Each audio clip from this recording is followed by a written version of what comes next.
Aussi, tout au long de la semaine, nous avons réfléchi à la notion de protection. Protéger, c'est parfois interdire, réguler les usages, parfois créer des zones spécifiques. Donc pour cela, on a Natura 2000, les parcs naturels, les réserves, etc.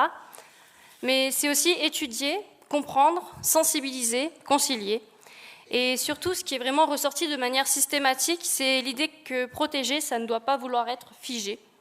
C'est au contraire prendre en compte les dynamiques socio-historiques et naturelles et de s'adapter.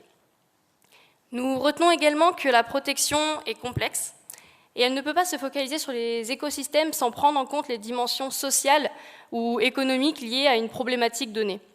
Ainsi, interdire l'accès à des ressources essentielles pour les populations locales pour limiter les pressions ne serait pas viable.